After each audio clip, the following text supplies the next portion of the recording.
A gente ocupou um espaço no pior CD que eu gravei na minha vida. No pior CD? No pior CD que eu gravei na minha vida.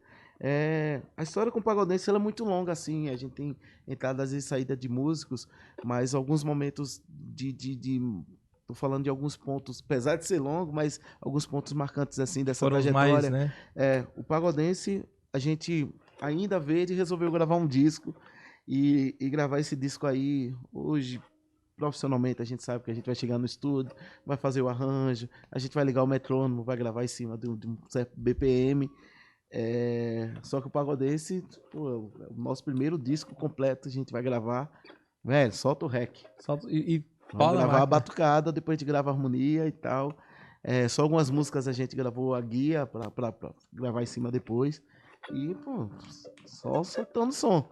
E aí eu lembro que o parceiro do estúdio, ele não era do samba, velho. Só que, e nem conhecia as músicas que a gente estava tocando. Mas quando acabou, ele me chamou e falou: Ô, Negrão, chega aqui, velho. Não tá muito rápido, não? A emoção do primeiro disco, a gente batucando e sentindo aquele som legal no fone. A gente sentou a mão, velho. Então, que era pra estar. Começou. Velho, e a gente foi tocando.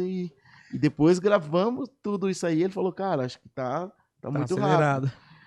E hoje, cara, a gente tem algumas DAWs, programas de áudio, que a gente consegue dar uma mexida no andamento sem dar aquela atrapalhada, sem perder a qualidade. Mas lá atrás, não essas coisas não tinha. Né? E aí eu lembro que ele falou, olha, tem uma ferramenta aqui que eu consigo mexer no andamento, mas aí esse andamento ele pode dar um probleminha. Então ficava assim, ó. E dava umas enganchadas. Ô, Lavinho. É muito louco porque quando a gente entrou no estúdio, a gente tinha uma briga.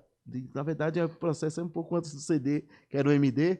E a gente tava numa briga de quem ia levar o CD para casa, o MD para casa. Não, quem vai levar sou eu, quem vai levar sou eu. Era igual o troféu dos campeonatinhos que tinha, né? Era um troféu só. E depois desse processo aí da batucada tá errada, velho. Você que leva.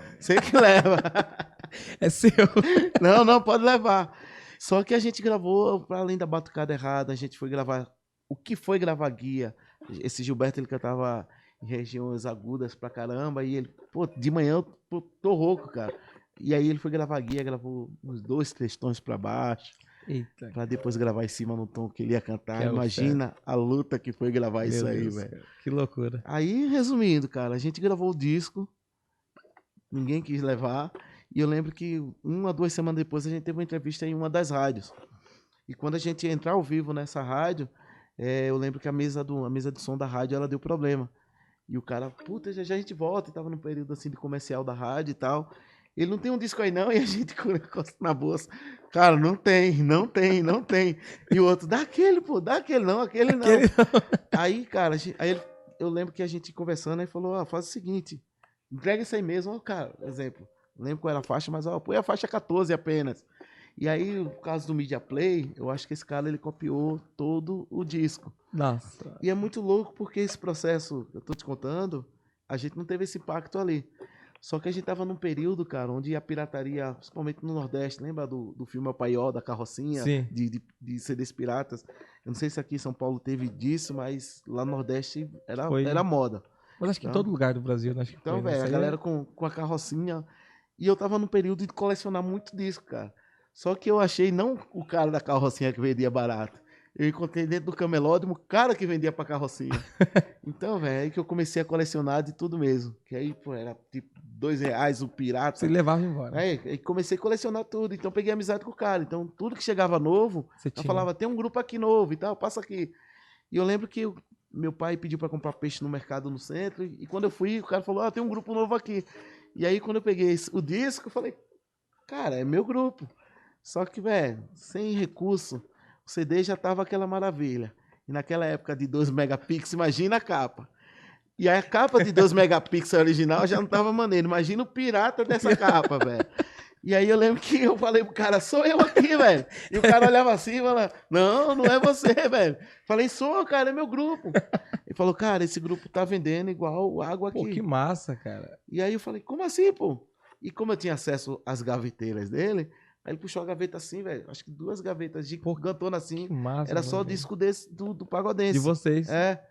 Eu falei, caramba, velho, tá vendendo? Ele falou, tá, cara. Pra caramba, todo mundo tá comprando. Cadê minha comissão? É a febre e tal. Eu costumo falar que hoje a gente tinha ganho disco de ouro e outro, se fosse em outro processo. E aí eu lembro, cara, muito louco isso aqui. Eu fico até arrepiado, porque eu fui no mercado buscar o peixe do meu pai. Quando eu voltei, velho, as 2 gavetas já tinham secado. Louco, Fabinho. Que massa, cara. Cara, eu vivi um momento fantástico com esse disco errado, porque eu andava praticamente todos os bairros que eu passava, era essa casa tocando disco, essa tocando disco, aquela tocando disco. Então, andando na rua, geral tocando, as carrocinhas vendendo. Vendendo disco. E a galera, para vender, precisava tocar nas carrocinhas. Era o disco que estava rodando. Esse disco é um dos discos que mais tocou em Recife, Pernambuco. Caraca. E o disco que a gente gravou todo errado, velho. Era o que era pra dar errado e deu certo. Eu acredito, eu tô falando isso aí, sempre faço questão de falar, porque o plano é de Deus, velho. Não é no nosso tempo, né? E não é como a gente quer. E ele fez um trabalho fantástico, porque depois desse processo aí que o disco começou a tocar, foi onde a gente começou a tocar em todos os lugares, inclusive voltar para receber esse prêmio lá naquela casa que tentou, a gente, né? Pra caramba. E eu lembro que, cara, a gente era todo verde, então a gente não tinha road, era a gente por a gente mesmo, de ônibus e muitas vezes de bicicleta, porque não tinha cachê. E o disco sendo mais tocado da cidade e do estado, velho. Caramba, não cara, tinha, do estado. A gente tinha o disco tocando Pernambuco inteiro e a gente sem... De bicicleta ali, carregando. De bicicleta. Eu sei, pô, não tenho vergonha de falar isso. Eu lembro quantas vezes eu fui de bicicleta pra que o cachê sobrasse pra eu comprar lanche e comprar alguma coisa, velho. E fiquei desse tamanho aqui por causa de tantos churros. E tinha um cara vendendo churros próximo lá do bairro e você o cachê era pra tome isso. Churros. Pra caramba. Mas aí as casas de shows naquele tempo pra vocês não tinham cachê legal? Era muito... Cara, antes do CD não tinha cachê. Então o cachê, comparado hoje, era 10, 20 reais pra 5 músicos. Dividir com todo mundo. Quando melhorou, virou 100 reais, vamos dizer assim. Caraca. E quando esse disco tocou, é que a gente não tinha... A gente começou a tirar o som, mas a gente não tinha a gestão e a potência da nossa marca para ser administrada corretamente. Então, a gente tava com um marketing fantástico que a rua comprou, que eu acredito que é o marketing mais importante, quando a rua compra. E dentro desse processo, cara, o muito louco é que a gente gravou, sem estratégia alguma, regravações e algumas músicas inéditas. Então, a galera ia ouvir a regravação, mas tinha uma música estranha lá, e a galera aprendia a regravação e começou a aprender essa música estranha. E essa música estranha era da gente. E aí eu lembro, cara, que eu saí de um boteco que a gente tocava no bairro do Arruda lá, e quando eu saí, o cara perguntou, quem é o dono dessa banda? Eu falei, cara, sou eu, tal. Ele falou, cara, pô, vocês não têm um telefone de contato, velho? Meu chefe quer falar com vocês. E quando eu recebi o cartão, cara, de uma empresa chamada Jardim do Éden. O Jardim do Éden hoje não existe mais, mas era a maior empresa de eventos ligados ao samba de Pernambuco inteiro. E eu lembro que quando eu fiz um contato com ele, que ele pediu para ir lá para uma reunião, eu lembro que ele falou, cara, tem um evento que é vocês que tem que abrir. E esse evento foi o show do Zeca Pagodinho. A gente abriu um evento no Parque de Exposição para 70 mil pessoas. Que massa. Cara. E o muito louco é que a gente não tinha a gestão. A gente não tinha road, não tinha o road. E quando tinha road era amigo que queria estar com a gente 0800 e bora lá e vamos lá e tudo tamo certo. Junto, né? Mas eu tô te falando isso que faltava essa gestão, que a gente subiu num palco gigantesco de uma exposição de animais e tal.